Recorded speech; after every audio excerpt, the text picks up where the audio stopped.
40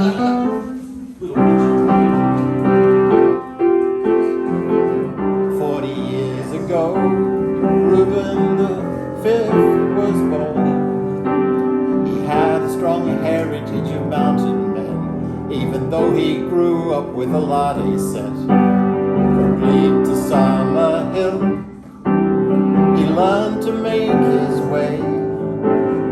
Held up at knife point, he learned taekwondo, and his mother even taught him how to sew. Yes, she did. Reuben Thomas David Rose, he turns 40 today. He's a generous bloke, he loves his friends and family. Martial arts and superheroes make his day. Happy birthday, Reuben. Holidays at the farm were like a prison camp. He tried to escape, but it was just no good. His grandma Serge set him to chopping wood.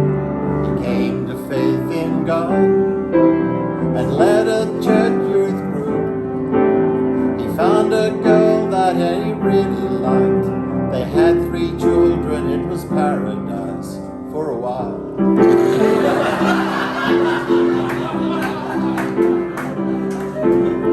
Reuben Thomas David Rose, he turns 40 today. He's a generous bloke, he loves his friends and family. Martial arts and superheroes make his day. Happy birthday, Reuben. An army girl called Jules found him and saved his life. She cared for the children, picked them up from school.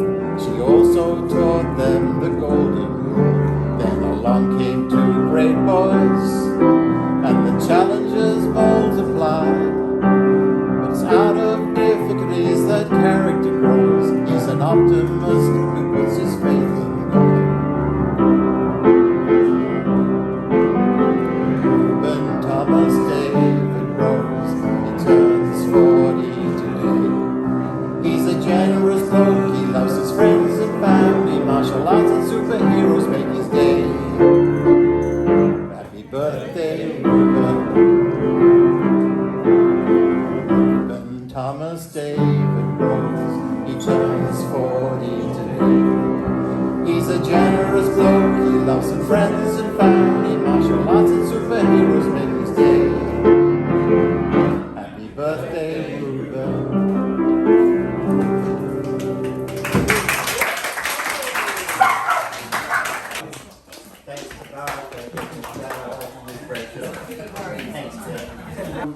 As is completely unknown. Well, as we all know, Reuben is different. In a very, very good way, I guess. What the group I'm told. Well, when we finally lost you out then. I've known him for a while. I don't want to say that, man. You're a freaking champion. I wouldn't be here without you because it feels like probably would have stabbed me another couple of times. So, there's that. You've always had my back, even when I thought that you wouldn't, and even when I thought that you hated my boyfriend's guts, and you're just like, no, it wasn't because he was gay, it's because he was dickhead. I understand that now, but I don't think it. So, no, you're an amazing brother, man. I love the absolute hell out of you, and yeah, I can't say enough about you. You're a legend. I'm smart. I'm going after you because I know you're going to bomb. I'm sorry, puppy. So I got to say something because I'm the favourite. Oh, that was the other. It's going to be the favourite. She's definitely the favourite daughter.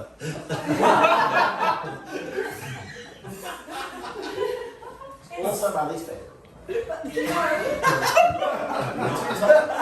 It's like an Oscar and a raspberry. raspberries are good. I like raspberries. So, you're not eating. It's amazing that occasionally someone comes along who's a perfect balance of thoughtfulness, humour, insight. insightfulness, care, dedication, and unwavering support. The kind of person who drags people into their orbit unconsciously and makes them feel better about having met. But enough about me.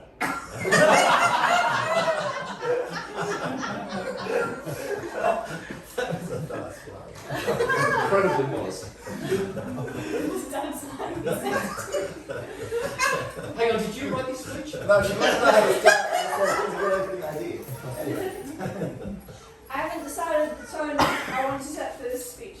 Do I talk about the dad that I knew when I was younger, who'd take me and my brothers to a Gloria Jean's restaurant on a Saturday morning and play music with Uncle Ted, while I daintily sipped on a fat hot chocolate and beat the crap out of them?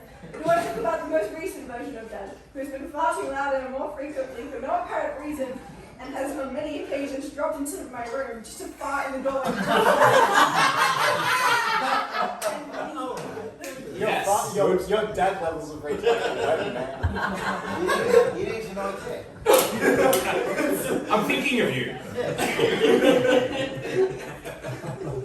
Either way, throughout the years, he's been a wonderful father. There's been many challenges he's faced, and every time he's come out more thoughtful, courageous, tad more cynical, but overall a more selfless individual. I'm lucky to be able to say to my friends, yeah, my dad's a total gangster. Yours could never get on my level. Thanks, Star, for your unwavering patience and consistency. Happy birthday.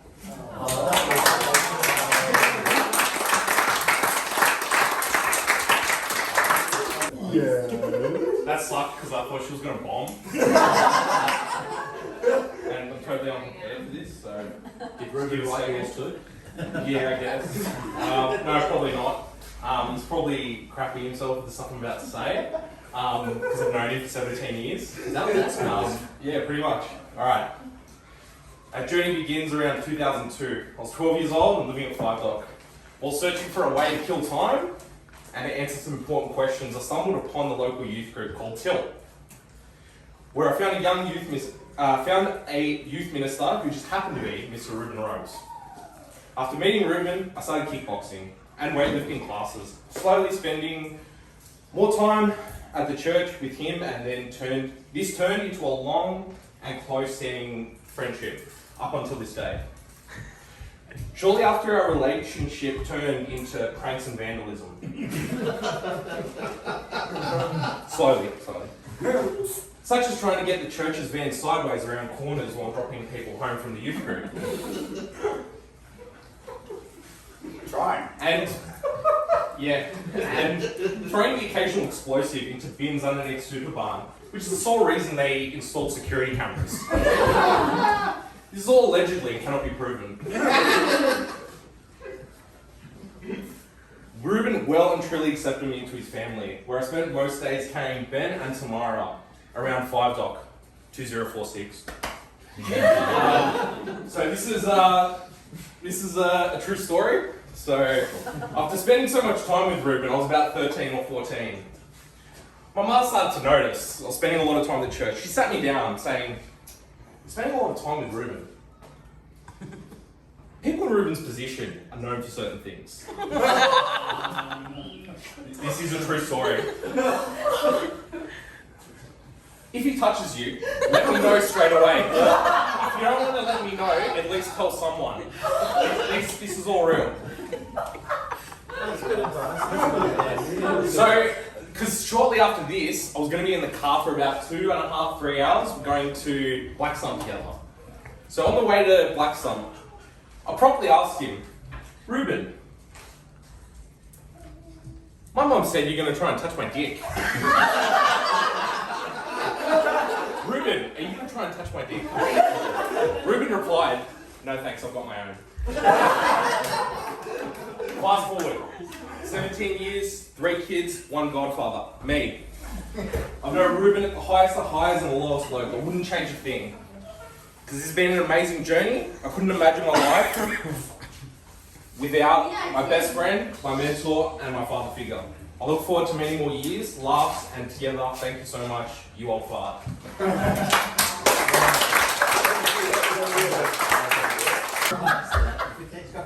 So, I feel very, very lucky to have a room full of the people that there are in here.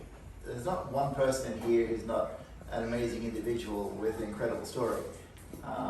And it's from all of you that I take at least any of the encouragement and optimism that things can be better, because in each of you I see a moment of greatness or many.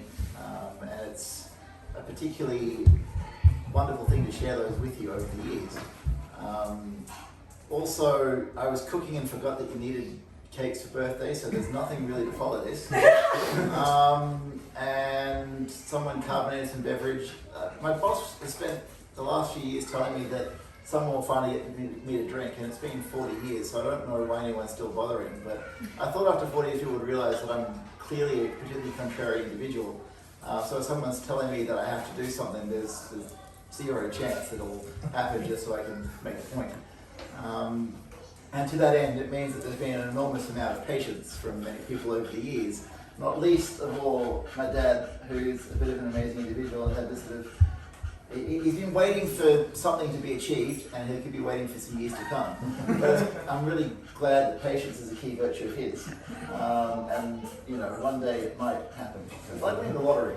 So, You know, you keep scratching, you don't need to achieve anything. That's one of the great things about it. You're right, Jeff. I believe that. Look at these That's where the great policy qualities. is. Look, I put them up again, just all the great qualities that you have. So, and I couldn't fit, I haven't done a couple of dozen, but I couldn't fit them on the slot. No, I could go around the room and say everything. We're going to be here all night if we go one person at a time. So I'm probably just going to travel around the room over the course of the night and say some of these things to you guys directly. As a general rule for all of you, just thank you for everything. Thank you for the encouragement and for having my back when things look like they're at their bleakest, and when there's, you know, the odd occasion where I finally crack under the pressure, because it's happened and it will probably happen again. It's nice to have been there. I do just want to end on one note that I recall is my dad gave my best mate a bit of, I've got like a whole room full of best mates, I should narrow it down. My best Asian male, I know this way. There's not much competition, there's two of us.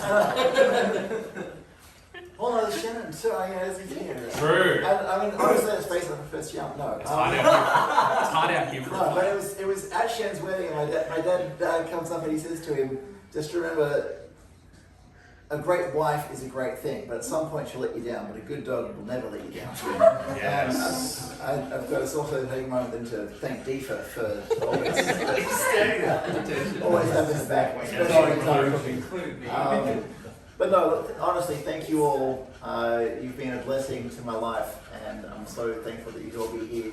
And some of you to meet each other for the first time, and I hope that each time... No, you're breathtaking. I do that each time you meet each other, you sort of get to experience that same thing, because you're all amazing people, and it's a really cool thing to be here. So thank you all. I planned nothing. Sorry there's no cake.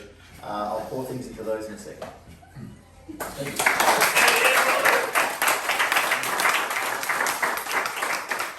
Happy birthday, Reuben. All the best. It's so good. Happy birthday, Reuben! Sorry, Kyla, Reuben.